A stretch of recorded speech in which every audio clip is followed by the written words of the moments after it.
우리 지난 시간에 이어서 창세기 27장부터 같이 살펴보고자 합니다. 27장 1절에 보면 이삭이 나이가 많아 눈이 어두워 잘 보지 못하더니 그렇게 이제 이야기가 시작됩니다. 이때 나이가 많다고 하실 때 이 이삭은 나이가 한 130 정도 되셨습니다. 그리고 이분이 180에 이제 별세하시게 되거든요. 눈이 어두워서 앞을 못 보는 상태에서 50년을 더 사셨으니까 여러분 어떻게 생각하십니까? 그 인생이 복된 겁니까? 참 많이 불편하기도 하고 고통스럽기도 했겠습니까? 우리가 이 복이라고 할 때 그 의외로 그 단순하지 않다는 것을 알 수 있게 되는데 우리 오늘 성경 한 두 군데를 먼저 좀 찾아봅시다. 먼저 잠언에 있는 말씀인데 우리 잠언 10장 22절 이 솔로몬이 젊을 때 했던 말을 한번 들어봅시다.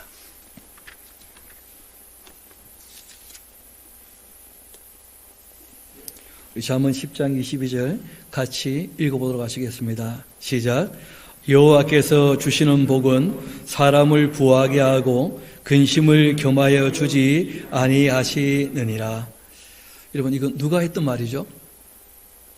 성경에 기록되어 있는 잠언의 말씀이지만 성령님의 감동을 받아 기록했지만 솔로몬이라는 이가 했던 얘기라는 거예요. 솔로몬이 젊을 때는 하나님께서 복을 주시는 그 사람들 누리는 복과 함께 이 땅에서는 걱정 염려가 없으면 참 좋겠다. 그게 진짜 하나님이 주시는 복이 아니겠는가.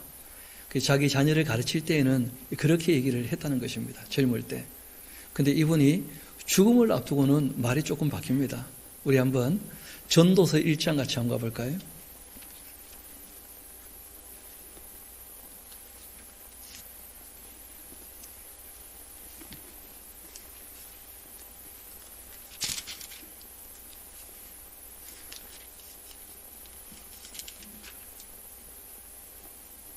우리 1장 18절도 같이 한번 읽어보도록 합시다. 시작.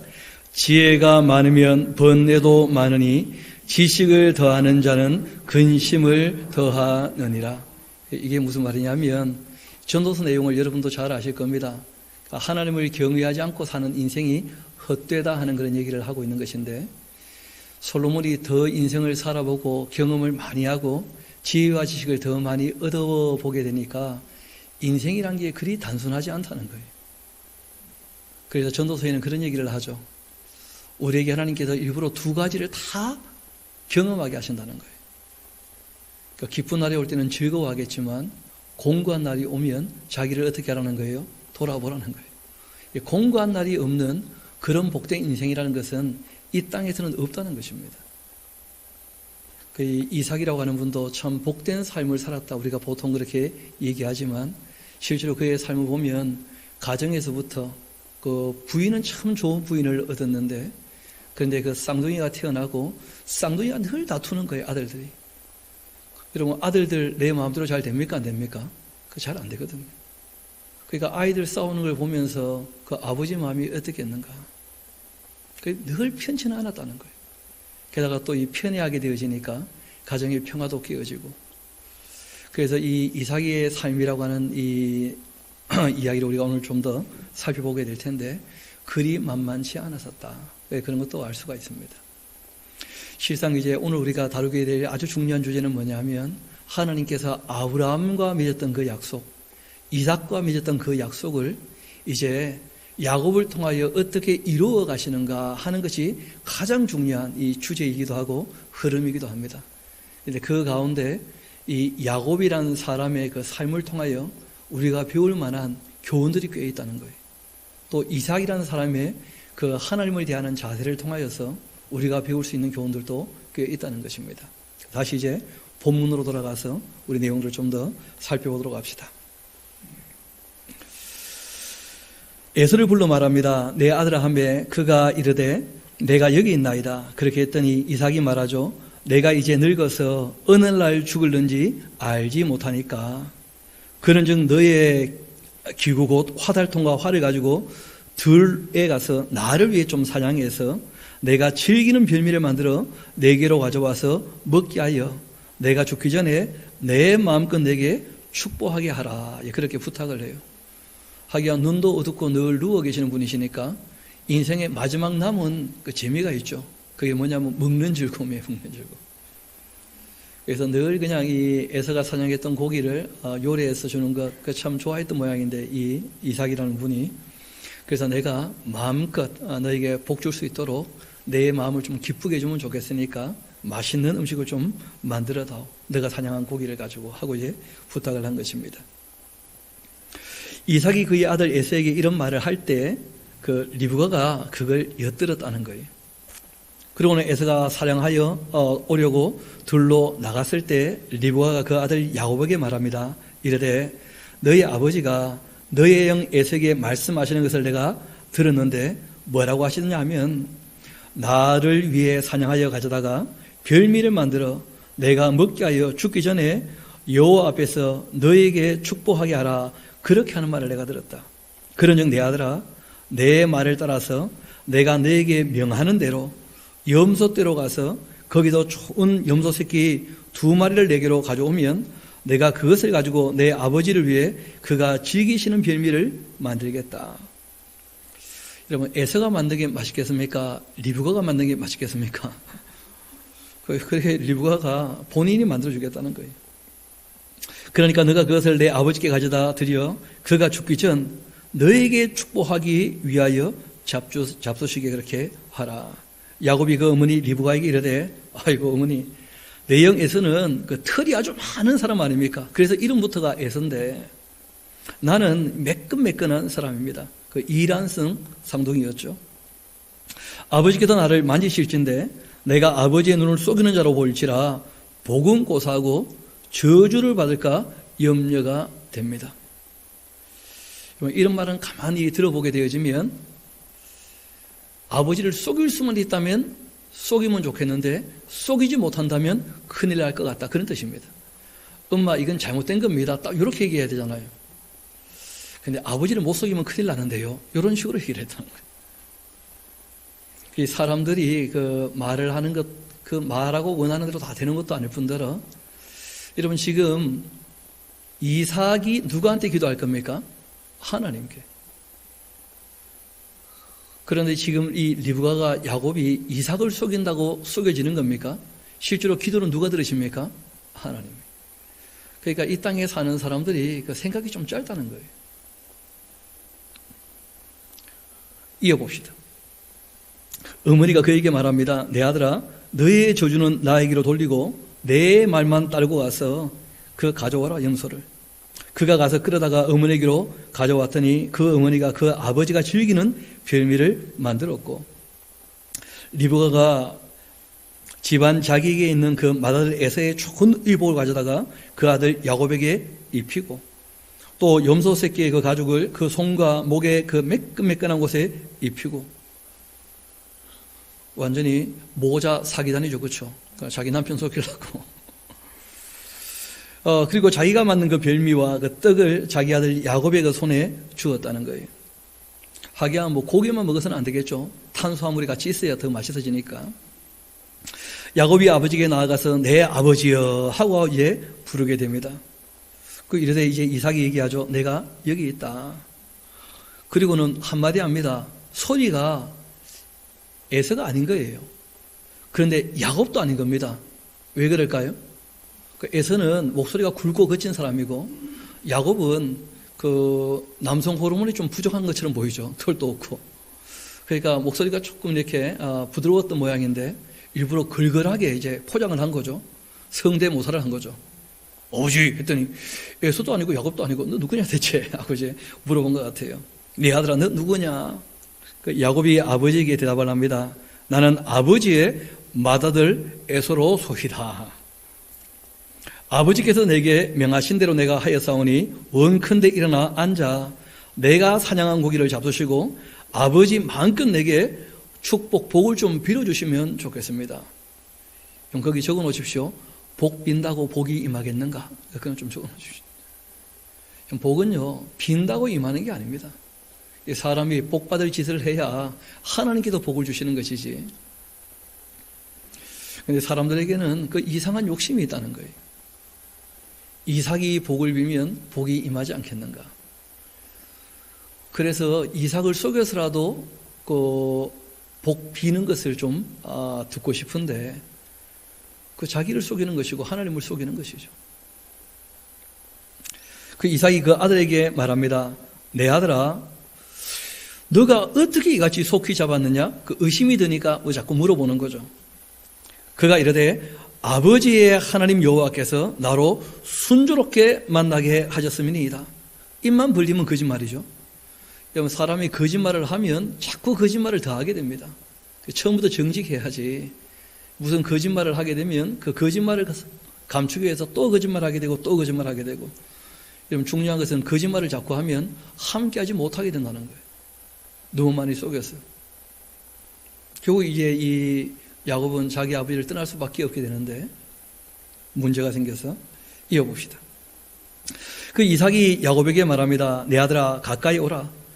너가 과연 내 아들 에서인지 아닌지 내가 너를 좀 만져보자. 그 이삭이 야곱한테 꽤 속았던 모양인데요. 확인을 좀 해봐야겠다 아무래도. 그래가지고 이제 만져봤더니 그 촉각은 속일 수 없다고 생각하는 거죠, 이삭이. 그런데 뭐 염소털을 가지고 말았으니까 그가 만져보니까 그 이삭도 이삭이라 염소털인지 사람 털인지도 구별이 잘 안 되죠. 북실북실하니까 에서다 이렇게 이제 생각을 하신 거예요. 그만큼 이제 이 이삭이란 분은 나이가 많고 모든 감각이 무뎌졌다는 거예요. 눈도 어둡고. 야곱이 그 아버지 이삭에게 가까이 갔는데 이삭이 만지며 말합니다. 야, 이상하다. 음성은 야곱의 음성인데 눈치챈 거죠. 그런데 손은 에서의 손처럼 털이 북실북실하다는 거예요. 그래서 그의 손이 형 에서의 손과 같이 털이 있으므로 분별하지 못하고 이 복을 빌었다는 것이죠. 이삭이 이런 말합니다. 너가 참 내 아들 에서냐? 또 물어봐요. 그가 대답하되 그러하니이다. 성경은 담담하게 얘기하고 있지만 이렇게 자꾸 아버지한테 거짓말하는 그 야곱의 심정은 어떨까? 그런 생각도 좀 해보게 되죠. 그러니까 속이면서 겁은 나지만 자기에게 어떤 이익이 올 거라고 잘못된 믿음이죠. 그렇죠? 그 이상한 믿음을 가지고 자꾸 아버지 계속 속이고 있는 것인데 이삭이 한마디 합니다. 너가 참 내 아들 에서냐? 그가 대답하되 그러합니다. 그 이삭이 이르되 내게로 가져오라. 내 아들이 사냥한 고기를 먹고 내 마음껏 너에게 축복하겠다. 그 야곱이 그에게 가져가매 그가 먹고 또 포도주를 가져가매 그가 마시고 그 아버지 이삭이 그에게 이르되 내 아들아 가까이 와서 내게 입을 맞추라. 아직도 이 이삭은 미심쩍은 게 좀 남아있는 거예요. 마지막 또 한 번 더 확인해 보고 싶은 게 있습니다. 사람이 만져서 또 이분은 보지는 못하잖아요. 그렇죠? 듣고서 그리고 또 하나의 감각이 있죠. 냄새를 좀 맡아봐야겠어요. 냄새를. 그가 가까이 가서 그에게 입 맞추니 아버지가 그 옷의 향취를 맡고는 그에게 드디어 복을 빌어주게 되었다는 거예요. 내 아들의 향취는 여호와께서 복 주신 밭의 향취로다. 하나님은 하늘의 이슬과 땅의 기름짐이며 풍성한 곡식과 포도주를 내게 주기를 원하노라. 그러니까 뭐 대단한 복을 빌어준 것도 아니고 이 땅에 살아갈 때 하나님이 필요한 것들을 좀 풍성하게 공급해 주시면 좋겠다. 그런 정도 얘기를 한 것입니다. 그 다음 얘기가 중요하죠. 29절. 만민이 너를 섬기고 열국이 내게 굴복하리니 너가 형제들의 주가 되고 내 어머니의 아들들이 내게 굴복하며 너를 저주하는 자는 저주받고 너를 축복하는 자는 복받기를 내가 원한다. 보통 부모님들이 다 바라는 것이죠. 그럼 자기 자녀들이 작은 인물 되기를 원합니까? 좀 큰 인물 되기를 원합니까? 또 뭐 큰 인물 되기를 원하죠. 너가 좀 리더가 되고 큰 인물이 되면 좋겠고 정말 하나님께서도 너를 귀하게 보셔서 너에게 복을 비는 사람은 하나님께도 복 주시고 너를 저주하는 사람은 하나님이 저주하시는 정말 하나님 편에 선 사람이 되면 좋겠다. 그리고 정말 이 세상의 리더가 되면 좋겠다. 큰 인물 되면 좋겠다. 뭐 그렇게 이제 복을 빈 것입니다. 그런데 꼭 기억하셔야 될 것이 이삭이 하나님께 기도했을 때 하나님 입장에서는 웬만하면 들어주고 싶으실까요? 안 들어주고 싶으실까요? 들어주고 싶으실 텐데, 그렇죠? 그런데 이게 그 야곱의 인생에 그렇게 임하지 않았다는 거예요. 우리가 이제 살펴보면 알겠습니다만, 복을 빈다고 복이 특별히 임하는 게 아니에요. 그러나 실제로 이제 이 야곱에게 임했던 복은 어떤 것이었냐면, 아브라함과 맺은 약속, 이삭과 맺은 약속이 에서가 아니라 누구를 통해서요? 야곱을 통하여 이제 이루어지는, 그러니까 장자의 명분이 그렇게 이어지게 되었다는 거예요. 이어봅시다. 30절, 이삭이 야곱에게 축복하기를 마침에 이 야곱이 그 아버지 이삭 앞에 나가자 곧 그 형 에서가 사냥하여 돌아오게 되었다는 겁니다. 그 야곱이 깜짝 놀랐겠죠. 나오는데 에서가 막 물 메고 들어오는 거예요. 그리고는 그가 이에 별미를 만들어 아버지에게로 그 가지고 갑니다. 그리고 이르되 아버지여 일어나서 아들이 사냥한 고기를 잡수시고 마음껏 내게 축복하소서. 아주 기분 좋게 얘기를 했는데 그 아버지 이삭이 그에게 말합니다. 너는 누구냐? 그가 대답하되 내가 아버지의 아들 곧 아버지의 맏아들 에서 아닙니까? 에서. 그때 이 이삭이 힘이 크게 떨면서 말을 했다는 거예요. 아니 그러면 사냥한 고기를 내게 가져온 자가 누구냐? 너가 오기 전에 내가 다 먹고 그를 위하여 축복하였은즉 그가 반드시 복을 받을 것이다 하고 얘기를 했다는 것인데, 여러분 이것이 하나님 앞에 서 있는 이 이삭이란 분의 자세라는 거예요. 여러분 하나님께 무슨 말씀을 한번 아뢰었을 때 사람이 자기 마음대로 그 약속을 바꿀 수 없다는 거예요. 말의 무게가 어떠한지 이런 것을 이삭이 우리에게 보여주고 있어요. 그래서 성경은 우리에게 그런 말씀합니다. 하나님 앞에 함부로 말하지 말라는 거예요. 함부로. 하나님께 무슨 말씀을 내어놓았다면 그 사람이 함부로 거둬들일 수 없다는 거예요. 왜냐하면 하나님께서 그 얘기를 들으셨는데 아유 하나님 취소요. 그 마음대로 됩니까? 개인적으로. 함부로 약속을 취소하는 것은 상대를 어떻게 하는 것입니까? 무시하는 거거든요. 그러니까 실수를 할지라도 하나님께 무슨 말씀을 내놓았다면 그걸 함부로 거둬들일 수가 없다는 거예요. 그래서 전도서 5장에 우리가 잘 아는 것처럼 하나님께 마땅히 말을 적게 하고, 그리고 하나님은 하늘에 계시고 너는 땅에 있으니까 말을 할 때마다 말하는 거예요. 조심하라는 거예요. 조심. 그래서 진짜 이 이삭은 말을 조심하는 사람인데 쏘가서 말을 했지만 한번 하나님께 내놓은 말이라면 번복할 수가 없다는 거예요. 우리가 주일날 함께 예배하는 이유는 딴 데 있는 것이 아닙니다.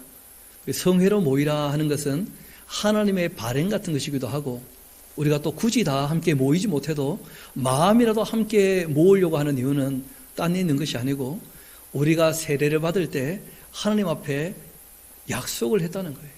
공예배를 드리겠노라. 그것을 하나님께서 기뻐하실 것이고 우리도 그것이 삶의 큰 기쁨이기 때문에 피조물인 인간이 하나님을 인식하고 하나님께 예배하는 것, 그것을 우리가 하나님과 약속을 했거든요. 주일날 함께 예배하기로. 지금 이제 코로나19 때문에 각 초소에서 함께 예배합니다. 왜냐하면 하나님은 또 무소부지하시니까요. 그럼에도 이제 하나님께서 가급적이면 성회로 모이를 원하시는 그런 모습도 우리가 볼 수가 있거든요. 이후에 이제 레위기를 우리가 공부하게 될 때 그 내용을 또 같이 다루게 될 것입니다. 그렇다고 또 다음 주일날 다 오고 그러면 안 됩니다. 적당히 오시고 다음 주까지는 정말 좀 조심해야 됩니다. 우리가 이번 주 다음 주까지 한번 잘 사회적 거리두기도 잘 지키고 좀 조심해서 정말 이 한풀 꺾여야 되지 않겠나 싶기는 한데 참 쉽지 않은 것 같아요. 사람들이 봄 되니까 너무 나돌아다니고 싶어 해서 너무 나돌아다니지 말고 너무 많이 사람들 접촉하지 마시고 조금 우리가 서로 조심해야 되지 않겠는가 그런 생각들을 하게 됩니다. 누가 그런 얘기 하더라고요. 우리는 하나님을 확실히 믿지만 코로나 바이러스는 하나님을 모른다는 거예요. 지멋대로 움직이고. 조심해야 좀. 이어봅시다. 이삭이 크게 떨었다는 거 아닙니까? 내놓은 말을 거둬들일 수 없기 때문에. 34절 봅시다. 에서가 그 아버지의 말을 듣고 소리질러 슬피 울며 아버지에게 말합니다. 내 아버지여, 나에게 축복하소서. 나에게도 그렇게 해 주십시오. 이삭이 이르되 내 아우가 와서 나를 속여서 너의 복을 빼앗아 갔다. 그 에서가 말합니다. 그의 이름을 야곱이라 하면 합당하지 않습니까? 정말 이 사람은 움켜잡는 사람이라. 그가 나를 속임이 이것이 두 번째입니다. 여러분 실제로는 한 40년 전에 기억나시죠? 팥죽과 떡을 가지고 장자 명분을 속여서 산 적이 있어요. 아마 그러고 난 다음부터는 이 야곱이라는 사람이 에서에게 형이라 하지 않고 아주 까불었던 모양이에요. 자기가 마치 장자나 되는 것처럼 장자 명물을 샀으니까. 그러니까 이 에서가 그 일을 잊지를 못하는 거예요. 저놈이 나를 속였다. 그런데 이번에 또 아버지를 속이고 그리고는 이제 그 복도 가르쳤다는 거예요. 근데 우리가 좀 뒤집어 생각해 봅시다. 여러분 지금 이 이삭은 누구한테 복을 빌기를 원합니까? 장자에게. 그 장자의 명분은 또 누구한테 있는 겁니까? 야곱에게. 그 야곱도 야곱대로 또 명분이 있는 거예요. 내가 장자인데 내가 복을 받아야지. 그런 식으로 또 생각을 하는 것이니까. 여하튼 사람 사는 그 인생이 그 만만치 않다니까요. 복잡합니다. 이어봅시다. 36절 다시 봅시다. 에서가 이르되 그 이름이 야곱이라 하면 합당하지 않습니까? 그가 나를 속임이 이것이 두 번째인데 전에는 나의 장자의 명물을 빼앗고 이제는 내 복도 빼앗아 갔습니다. 또 이르되 아버지께서 나를 위하여 빌복을 남기지 아니하셨나이까? 이삭이 에서에게 대답합니다. 이르되 내가 그를 너의 주로 세우고 그 모든 영재를 내가 그에게 종으로 주었으며 곡식과 포도주를 그에게 주었으니 내 아들아 내가 너에게 무엇을 할 수가 있겠는가? 뭐 그런 얘기를 하는 거예요. 그런데 우리가 조금만 더 돌이켜 생각해 보면 여러분 이삭이란 분도 좀 그래요. 원래 그 에서와 야곱이 리브가 뱃속에 있을 때 하나님께서 미리 하신 말씀이 있었잖아요. 무슨 말씀하셨죠? 큰 자가 어린 자를 섬길 것이다.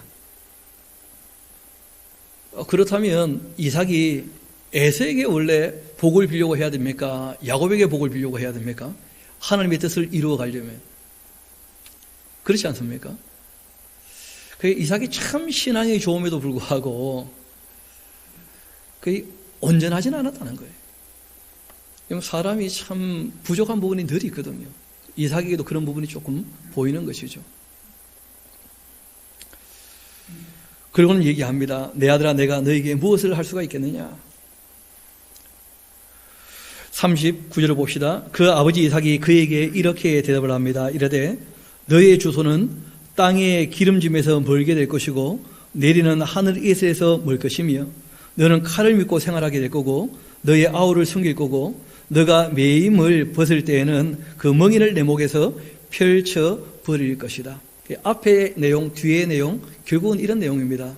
이 야곱이라는 사람이 가나안 땅을 아브라함, 이삭을 이어서 차지하게 될 것이고 그 후손이 갖게 될 것이고 에서는 이 땅을 떠나게 될 것이다. 떠도는 사람이 될 것이다. 그렇게 이제 얘기를 하게 된 것입니다. 그 말씀은 그대로 다 이루어진 것이죠. 그러나 에서 개인에게 하셨던 말씀들은 그대로 이루어지지 않았던 것이 에서는 의외로 큰 인물이 되어 있는 것을 보게 됩니다. 그럼 우리가 또 다음 시간에 살피게 되겠죠. 41절 봅시다. 문제는 이제 이 에서인데 그 아버지가 야곱에게 축복한 그 축복으로 말미암아 에서가 야곱을 안 그래도 미워하는데 더 미워하게 된 것이죠. 그리고 심중에 이런 말을 합니다. 얼마나 미웠느냐 하면 아버지를 고갈 때가 가까웠으니까 내가 내 아우 야곱을 어떻게 할 거라고요? 죽일 것이다. 내 아버지 장례 지내는 날 그때 야곱도 장례를 치른다. 이렇게 얘기를 한 거예요. 동생을 미워해도 너무 미워하는 거죠. 죽이려 마음을 품었다는 거예요. 아니 우리가 좀 쏘가도 쏘을 수 있는데 아무리 쏘갔다 그래서 자기 동생을 죽일 마음을 가지고 함부로 그런 말을 또 하면 되겠습니까? 에서라는 인물이 괜찮은 사람이 전혀 아니라는 거예요. 사람은 아주 못되다는 거예요. 그 맏아들 에서의 이 말이 리브에게 또 들리니까 이에 사람을 보내어 작은 아들 야곱을 불러 그에게 말합니다.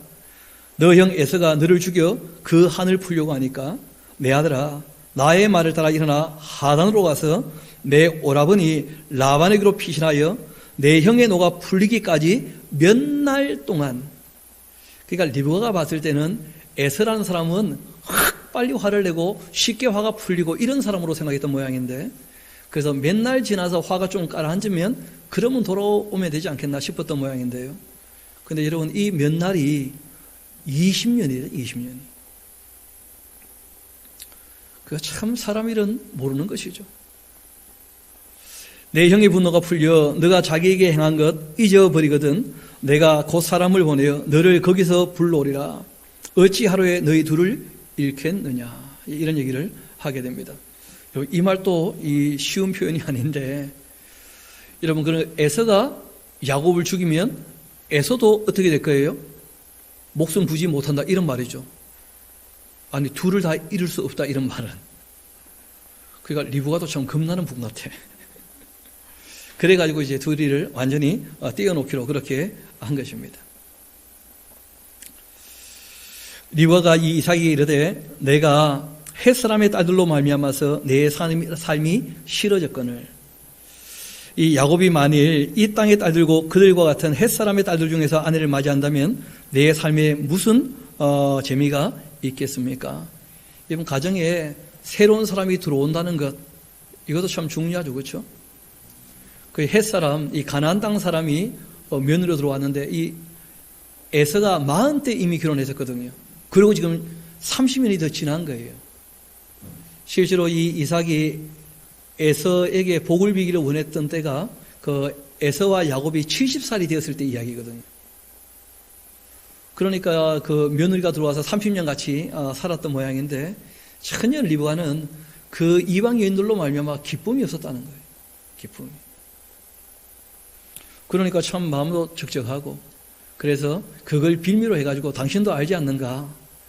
이 가나안 땅의 여인들, 햇사람들로 말미암아서는 우리가 전혀 기쁘지 않으니까 나 같은 여자, 정말 이 바단 아람으로 가서 정말 우리 식구 중에 또 누가 온다면 마음도 갖고 하니까, 문화도 갖고 하니까 기쁨이 있지 않겠는가? 그러면서 이제 이 이삭을 설득해서 그 야곱을 거기로 보내게 되는 것입니다.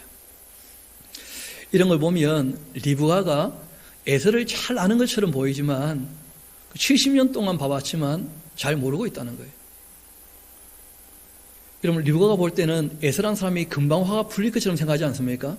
근데 에서가 말한 거 보면 40년 전의 이야기도 다 기억합니까? 안 합니까? 나를 2번이나 속였다, 이런 거 보면 그 에서라는 사람도 기억해야 할 것은 꼭 기억해 놓고 있거든요. 그러니까 우리가 애들을 보면서 다 아는 것처럼 보여도 그게 그렇지 않다는 거예요. 제가 어릴 때 이제 아이들을 기르면서 가끔 그런 얘기 했거든요. 야, 너는 마치 내 속에서 나온 것 같다. 무슨 말이냐면 내가 너 마음 다 알고 있다, 까불지 마라, 뭐 그런 거죠. 근데 애들이 자꾸 자라면서 보니까 모르는 게 너무 많더라고요. 애들만 모르는 게 아니고 저도 잘 모르겠더라고요. 당연히 그렇게 할 것 같은데 안 될 때가 종종 있더라고요. 보니까 사람이란 존재가, 이 사람이 뭘 몰라도 진짜 모르는 거예요. 28장 이어봅시다. 이삭이 야곱을 불러 그에게 복을 빌고 그리고 또 당부를 합니다. 이르되 너는 가나안 사람의 딸들 중에 아내를 맞이하지 말고 일어나 바단 아람으로 가서 내 외조부 부두엘의 집에 이르러 거기서 내 외삼촌 라반의 딸 중에서 아내를 맞이하라. 여러분, 지금 우리 이 유교적인 윤리를 가지고는 말도 안 되는 얘기죠.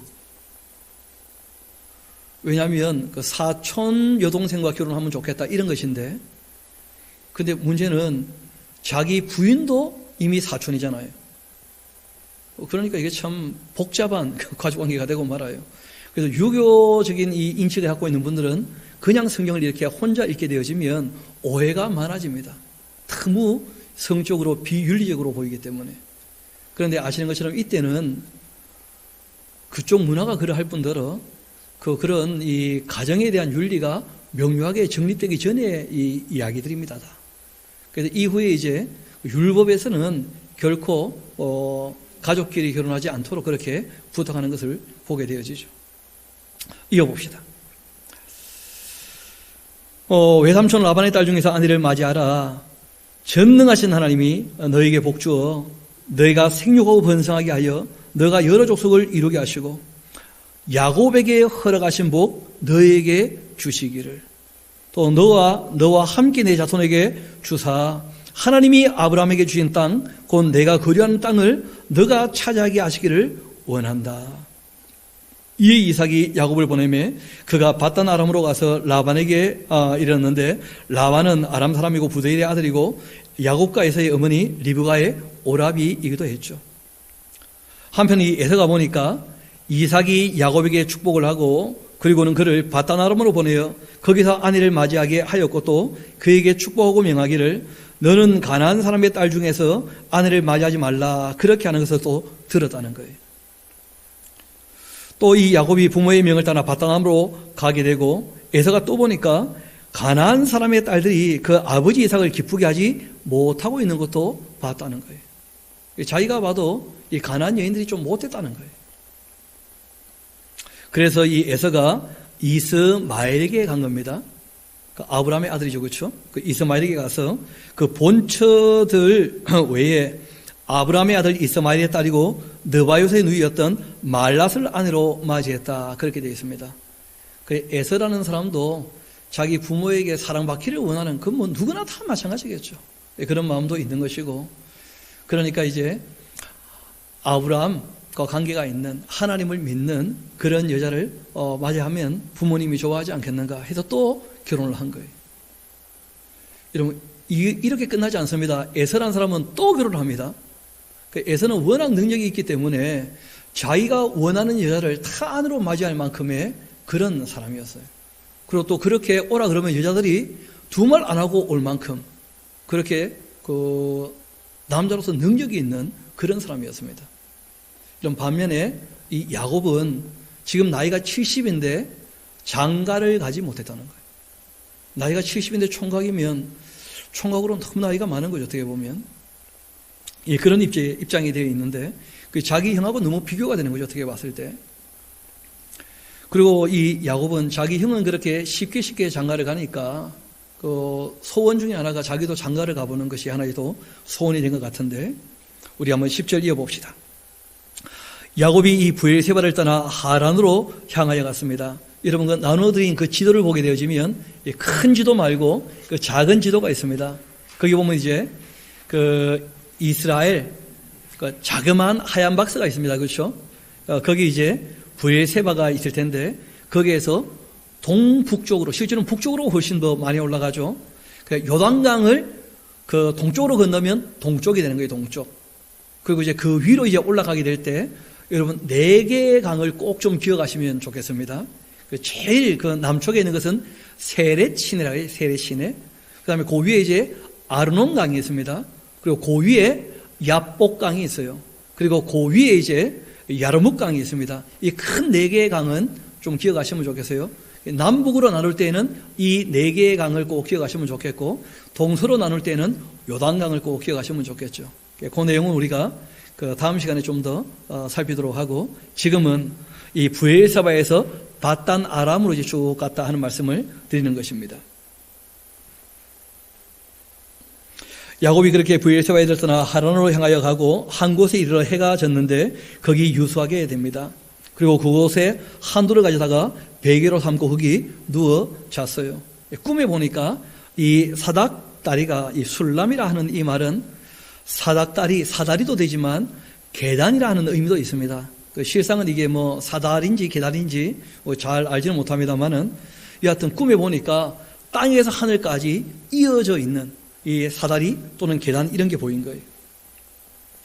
땅 위에 서 있는데 그 꼭대기가 하늘에 닿아 있고 또 보니까 하나님의 그 사자들이 그 위에 오락내리락 하는 그 모습을 보게 됩니다. 또 보니까 여호와께서 그 위에 서 계셔요. 여러분 사다리 꼭대기에 서 계시면 너무 위태위태하겠죠. 어떻게 생각하십니까? 그래서 이런 계단 위에 어떻게 있는가 아니겠는가 뭐 그렇게 보기도 합니다만 여하튼 그 하나님은 저 위에 계시는 것을 이 야곱이 꿈에 본 겁니다. 그런데 그 하나님께서 말씀을 하셨습니다. 나는 여호와니 너희의 조부 아브라함의 하나님이요 이삭의 하나님이다. 그래서 내가 누워있는 땅을 내가 너와 너 자손에게 주겠다. 여러분 이 13절 꼭 동그라미 치셔야 됩니다. 이게 하나님께서 큰 자가 어린 자를 섬기겠다 할 때 야곱에게 말씀하셨던 예정이기도 하시고 하나님이 야곱을 통하여 이루기를 원하시는 내용이기도 해요. 아브라함과 이삭에게 주신 땅을 에서가 아닌 누구에게요? 야곱에게 주실 거라는 거예요. 너희의 자손이 땅에 티끌 같이 되어 너가 서쪽과 동쪽과 북쪽과 남쪽으로 퍼져 나갈지며, 그러니까 실제로 이제 이 야곱의 후손이 야곱과 동일시해서 말씀을 하시는 것이죠. 내가 너로 말미암아 너희 후손이 퍼져 나가게 할 것이다. 그 다음 아주 또 중요한 말씀을 하십니다. 땅의 모든 족속이 너와 너의 자손으로 말미암아 복을 받게 될 것이다. 그 예수님으로 말미암아서 이 아브라함과 이삭과 야곱에게 너의 자손하고 단수로 말할 때는 누구를 얘기합니까? 메시아를. 그래서 메시아로 말미암아 천하 만민이 복을 받게 되는 것. 그리고 이스라엘 나라로 말미암아 천하 만민이 복을 받게 되는 것은 실제로는 예수님 재림 이후에 천년 왕국에서나 이제 이루어지게 될 것입니다. 역사 가운데서는 그런 일들이 이루어지지 않았었죠. 역사 가운데에서 그 일이 이루어진 것처럼 잠시 보일 때가 있었습니다. 언제였었냐면 이 요셉 때 7년 흉년이 들었을 때, 그때 이제 그 야곱의 후손 때문에 그 온 세상이 복을 받게 되었던 그 가뭄에서 벗어나게 되었던 그런 일이 있기도 했었죠. 근데 그는 뭐 그리 오래 한 것은 아니었고요. 궁극적으로 이제 그 이스라엘 나라를 통하여 복을 받게 되는 것은 천년 왕국 가서나 이루어질 것이고, 그리고 실제로는 예수 그리스도의 초림으로 말미암아 먼저 이방인의 복음이 전파되어서 복을 받게 될 것이고, 재림 이후에는 이스라엘 나라를 통하여 천년 왕국에서 그런 일들이 있게 될 것입니다. 그리고 15절은 우리 같이 한번 읽어봅시다. 아주 중요한 내용이죠. 15절 시작. 내가 너와 함께 있어 내가 어디로 가든지 너를 지키며 너를 이끌어 이 땅으로 돌아오게 할지라. 내가 너에게 허락한 것을 다 이루기까지 너를 떠나지 아니하리라 하신지라. 하나님이 말씀하시는 복은 뭐냐면 이 땅에서 편안하게 살겠다 이런 것이 아니었다는 거예요. 하나님께서 계획하신 일을 너를 통해 내가 이루겠다. 그게 이제 하나님께서 말씀하시는 복이기도 하고 하나님께서 야곱에게 말씀하신 예언이기도 합니다. 아브라함과 이삭에게 약속했던 대로 너에게 이 땅을 내가 줄 테니까 너가 이제 바단 아론으로 가서 무슨 일을 겪을지는 그거 가서 겪어봐야 알아. 근데 그 모든 일 이후에 이 땅을 너에게 주겠다 하면 그 일이 반드시 어떻게 되겠습니까? 이루어지겠죠. 그러니까 그것이 이루어진다면 하나님이 나를 지키고 보호하시는구나, 이걸 확실히 믿어야 되거든요. 근데 이 야곱에게는 그런 믿음이 생기지가 않는 거예요. 우리 하나님께서 저와 여러분에게 영생 복락을 약속하신 줄 믿으십니까? 우리 주 예수님의 부활이 우리의 부활로 확인될 줄 믿으십니까? 그런데 왜 이 땅에 살아가면서 걱정하고 염려하십니까? 그 예수님은 꼭 하신 말씀이 있거든요. 너희가 이 땅에 살아갈 때 정말 하나님을 신뢰하고 살아간다면 무엇을 먹을까? 무엇을 마실까? 무엇을 입을까? 염려하랍니까? 염려하지 말랍니까? 염려하지 말라는 거예요. 여러분, 그런데 코로나19 때문에 조금 경제가 어려워지니까 사람들이 다 걱정하고 염려하는 게 뭐예요? 무엇을 먹을까? 마실까? 입을까? 여기에 대한 염려가 제일 많다는 거예요. 우리나라 사람은 조금 염려가 없는 모양인데 사재기 안 하는 거 보니까. 근데 참 온 세상이 그게 제일 염려가 되는 모양이라. 하나님을 그렇게 신뢰하지 않는가 되어 보니까. 좀 더 이어봅시다. 내가 너를 떠나지 않겠다. 이것이 오늘 설교 주제이기도 하죠. 내가 너와 함께 있을 것이고 너를 떠나지 않겠다. 야곱이 잠기어 말합니다. 여호와께서 과연 여기 계시거늘 내가 알지 못하였다. 이에 두려워하여 이르되 두렵도다 이곳이여 이것은 다름이 아닌 하나님의 집이고 여기가 바로 하늘의 문이로다. 여러분, 그 아브라함이라는 분이 하란에서 부름을 받을 때 하나님께서 하란에 있는 아브라함을 만나주신 것이죠. 그러니까 하나님이 여기 계십니까? 하란에 계십니까? 하나님은 무소부지하시죠. 근데 이 야곱이라는 사람의 생각은 그렇게 짧아요. 꿈에서 그 하나님의 영광을 보게 되니까 바로 여기가 하나님의 집이고 여기가 바로 하나님을 만날 수 있는 하늘의 문이다. 그런 식으로 이제 얘기를 했다는 거예요. 너무 졸속한 신앙이죠. 하나님이 예배당에만 계시는가? 그렇지 않다는 거예요. 이 산 저 산이 중요한 것이 아니고 하나님을 만날 때 자세가 더 중요하다는 거예요. 영과 진리로. 이어봅시다.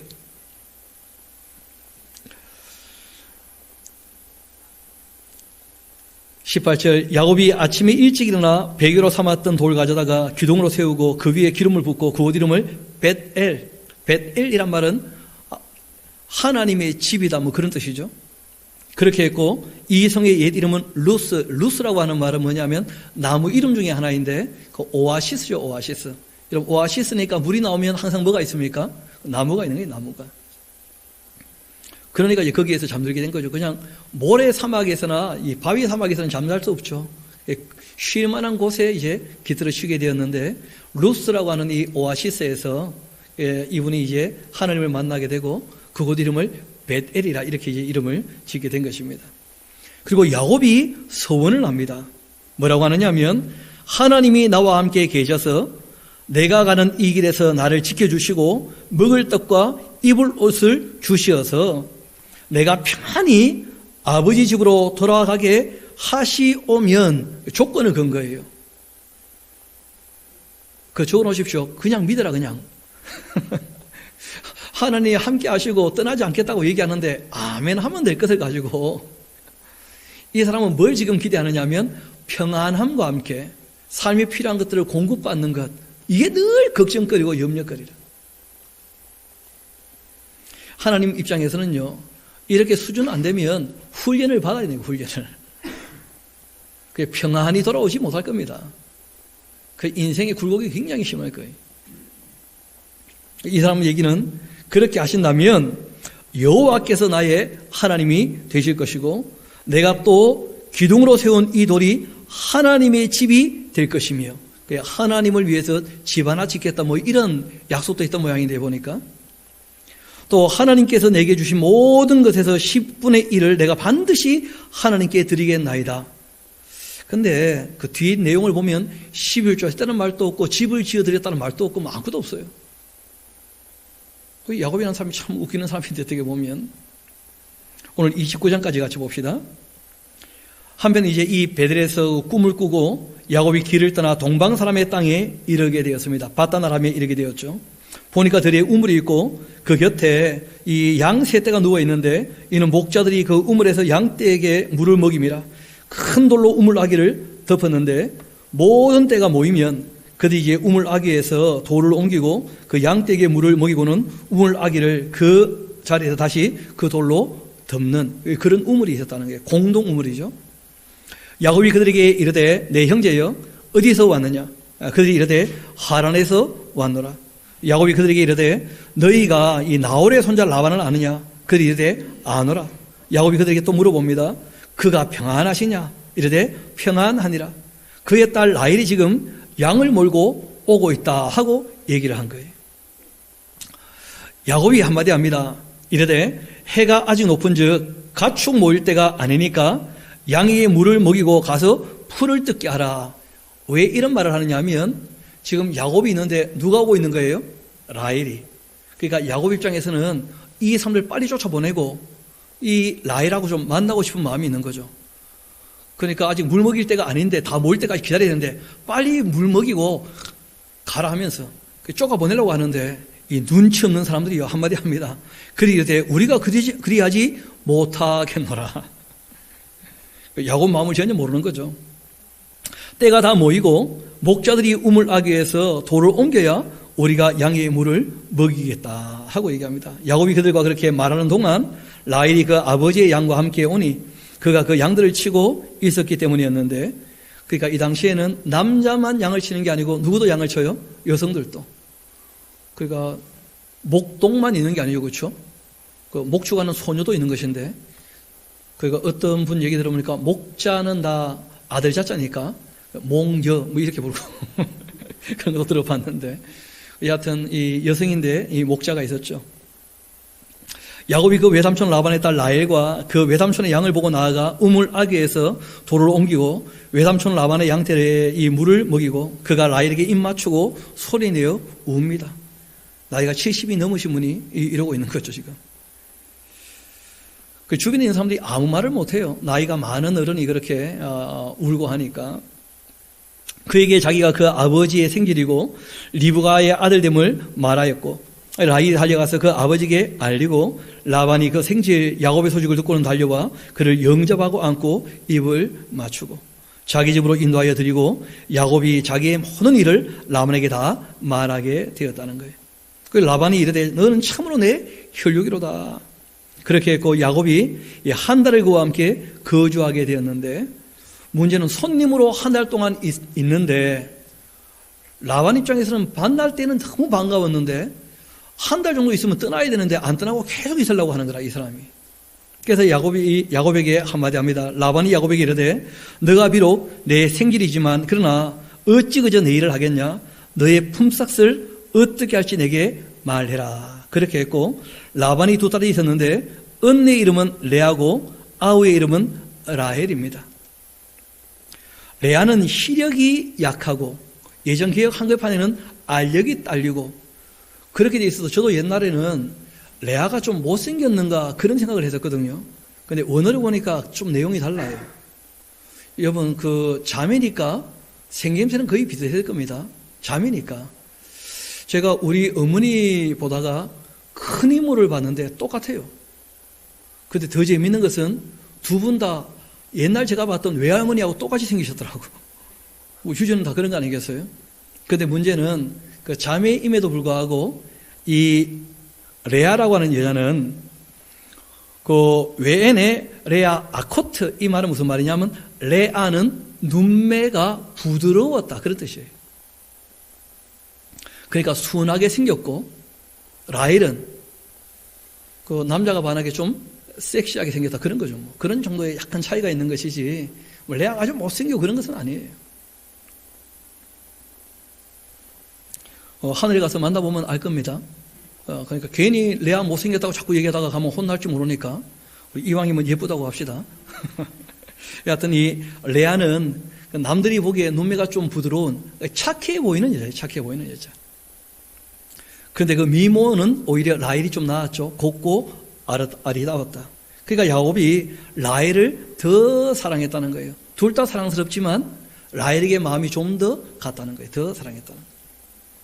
대답하되 내가 외삼촌의 작은 딸 라헬을 위하여 외삼촌에게 7년 동안 성겸이 일하겠습니다. 라반이 이르되 그가 너에게 주는 것 타인에게 주는 것보다 나으니까 나와 함께 있자.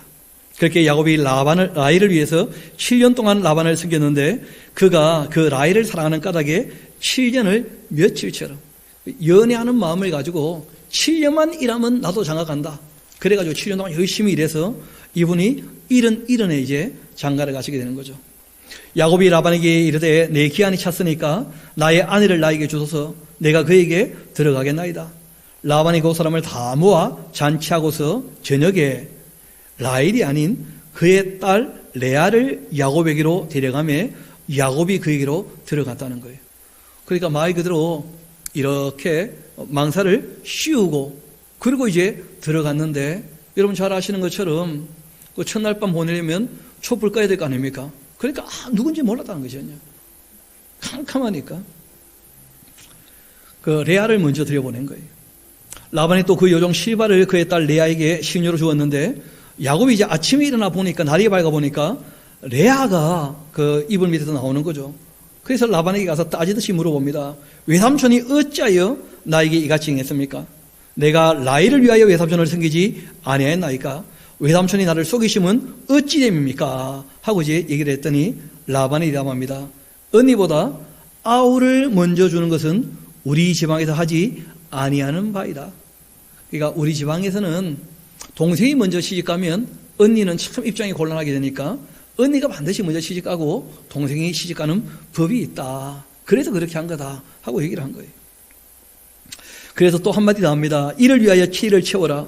우리가 그도 너에게 주리니 내가 또 나를 7년 동안 섬겨라. 그러니까 한 번은 7년 일하고 이제 그 아내를 얻었고 한 번은 아들을 먼저 얻고 그리고 7년 더 일하고, 그러니까 부인을 얻기 위하여 무려 14년 동안 이제 일을 하게 된 거예요. 그런데 우리가 여기서 야곱의 강점을 하나 꼭 기억하셔야 됩니다. 야곱이 적어도 자기에게 주어진 일을 할 때는 굉장히 성실한 사람이었다. 누가 와도 일을 맡기고는 그 함께 일을 할 때 그 부담이 되지 않는 정말 성실히 일하는 사람이에요. 그런데 문제는 이 사람이 자기의 일과 남의 일을 가지고 일을 할 때에는 자기 일에 더 성실한 사람이에요. 남의 일은 그렇지 않고. 그래서 이제 문제가 좀 생기게 되는데, 여하튼 성실한 것 하나는 알아줘야 됩니다. 그 야곱이 그대로 해서 7을 또 세우고, 라반이 딸 라헬도 그에게 아내로 주고, 라반이 또 그 요종 빌라를 그의 딸 라헬에게 주어 시녀가 되게 했고, 야곱이 또한 라헬에게로 들어갔고, 그가 레아보다 라헬을 더 사랑했다는 거예요. 그래서 다시 7년 동안 라반을 섬겼는데, 여호와께서 레아가 사랑받지 못함을, 여러분 그 사랑받지 못한다고 번역을 했는데 원래 원어 의미는 조금 다릅니다. 미워했다 이렇게 되어 있어요. 그냥 사랑을 안 하는 정도가 아니고 미워했다는 거예요. 야곱 입장에서는 그럴 만도 한 것이, 원래 라헬이 첫사랑 아닙니까? 근데 레아 때문에 그 첫사랑이 깨어진 거 아니에요, 어떻게 보면. 원래는 라헬하고 결혼하고 싶었는데 이 일로 말미암아 원하지 않았지만 부인이 4명이나 되고 말거든요. 그걸 레아가 미운 거죠, 어떻게 보면. 처음에 이제 그렇게 시작을 했는데 시간이 지나면서 바뀝니다, 야곱도. 왜냐하면 라헬은 참 곱고 아리따운 여자인데 좀 못됐어요. 자기밖에 몰라. 반면에 이 레아는 눈매가 부드러운 것만큼 마음도 굉장히 순했다는 거예요. 그럼 사람 눈이요, 이렇게 약간 처지면 모양은 좀 빠져도 굉장히 순해 보입니다. 그렇지 않습니까? 여하튼 여호와께서 그 레아가 야곱에게 미움을 받는데, 여러분 근데 이 레아는요, 미움을 받으면서도 너무 이 야곱을 사모해요. 사랑받기를 원하고. 레아라는 여자가 너무 착한 여자예요. 정말 하나님께서 긍휼히 여기시고 자비를 베푸시고 은혜를 다하여 주시는 여자가 바로 레아 같은 여자입니다. 우리 한번 봅시다. 여호와께서 레아가 사랑받지 못함을 보시고는 그 태를 여쳤는데 라헬은 자식이 없었습니다. 레아가 임신하여 아들을 낳고 그 이름을 르우벤 이렇게 지었다는 거예요. 봐라! 아들을 낳았다 내가. 내 남편에게 미움받지만 그러나 내가 내 남편의 아들을 낳았으니까 남편이 나를 좀 봐주지 않겠는가. 그렇게 하여 이르되 여호와께서 나를 괴로움을 돌보셨으니 이제는 내 남편이 나를 사랑하지 않겠는가.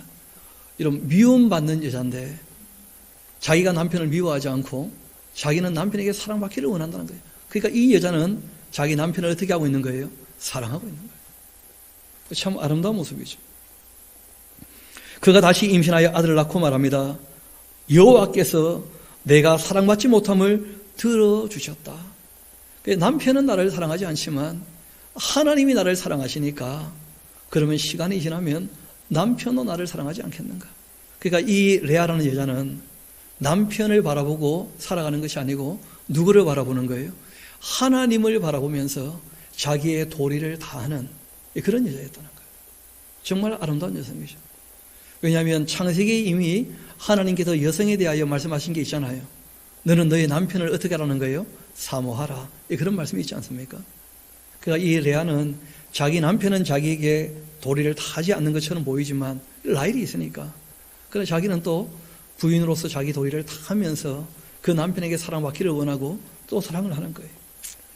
그래서 하나님께서 나에게 은혜를 다하여 주셨다. 내 남편이 나를 사랑하지 않겠는가? 하나님께서 내 괴로움을 들어주셨다. 그래서 들어주셨다 해서 이름을 시므온 그렇게 지은 거예요. 그리고 나에게 이 아들도 주셨다 하고는 또 그 이름을 시몬이라 했는데 그가 또 임신하여 아들을 낳게 됩니다. 그리고는 이르되 내가 그에게 새 아들을 낳았으니까 내 남편이 지금부터 나와 뭐 할 거라고요? 연합할 것이다. 사모하면 뭐 하기를 원합니까? 하나 되기를 원하는 거예요. 하나 되기를. 이 레아의 마음이 그런 거예요.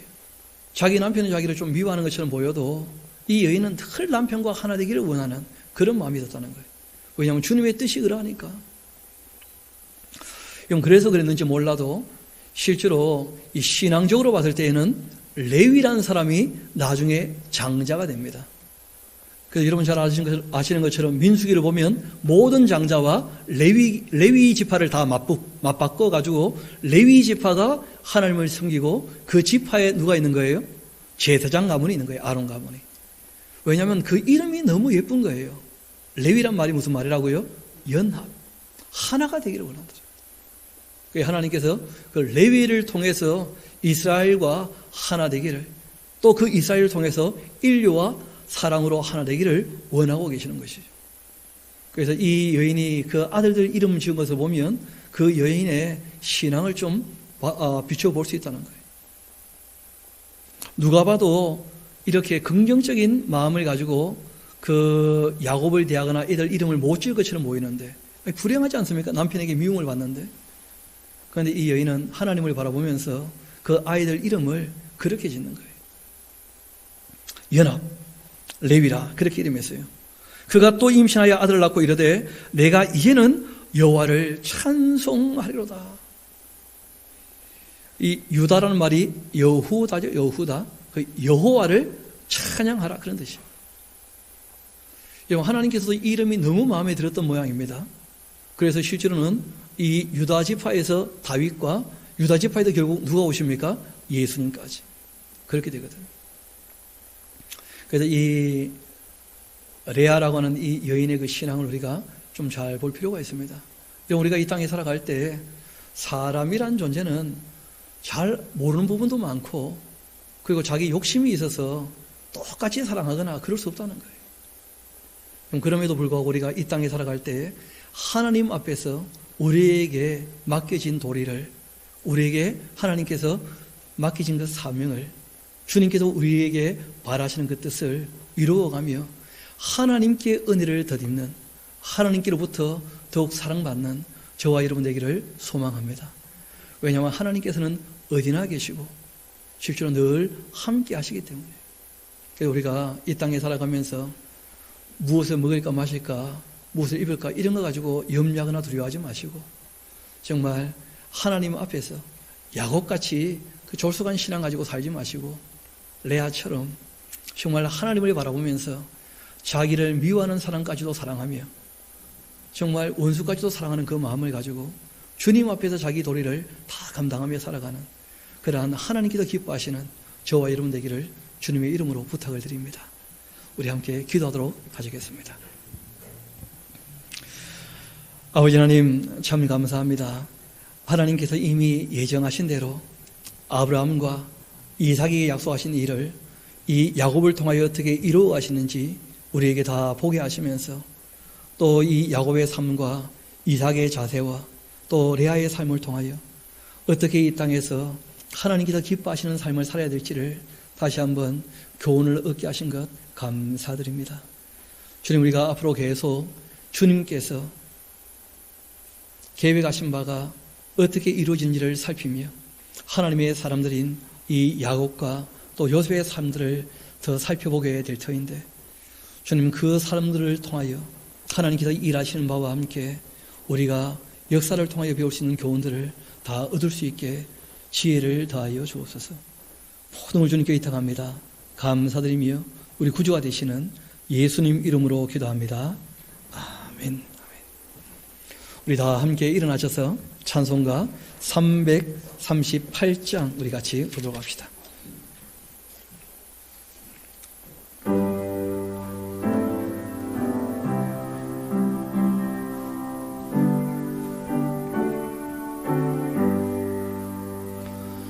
내 주를 가까이 하게 함은 십자가 짐 같은 고생이나 내 일생 소원은 늘 찬송하면서 주께도 나아가 나가기 원합니다. 내 고생하는 것 옛 야곱이 돌베개 베고자 갔습니다. 꿈에도 소원이 늘 찬송하면서 주께로 나가기 합니다. 천성에 가는 길 험하여도 생명길 되나니 은혜로다. 천사 날 부르니 늘 찬송하면서 주께도 나가기 원합니다.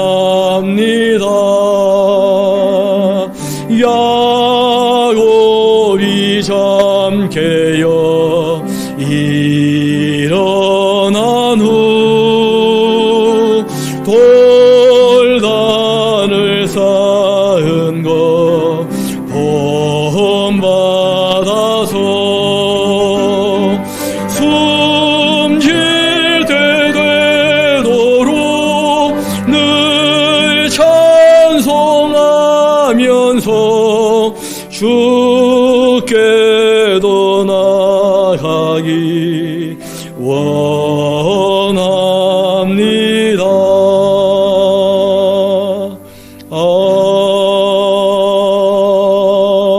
아멘. 아버지 하나님, 우리 피차 떠나 있을 때에도 하나님께서 늘 우리와 함께 하시며 우리의 모든 길에 주님께서 함께 행하시는 것을 기억할 수 있도록 주님 우리 마음을 일깨워 주시기를 소망합니다. 저희들이 바라기는 평탄한 삶을 살기를 소망하지만 그러나 주님께서 죄 아래에 있는 인생들에게 말씀하실 때에 공고한 날도 반드시 올 것이다 말씀하셨고, 그 모든 일들로 인하여 주님 택한 백성들은 더욱더 주님께 가까이 갈 것을 말씀하셨사오니 우리가 주님을 신뢰하며 모든 어려움들을 능히 이겨나갈 수 있도록 주님 담대한 믿음을 더하여 주시기를 소망합니다.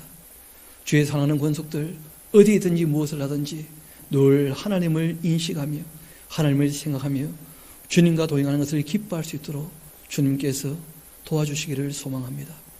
모든 것을 주님께 의탁합니다. 감사를 드립니다. 이 모든 말씀 제를 사랑하시는 우리 구주 예수님 이름으로 기도합니다. 아멘.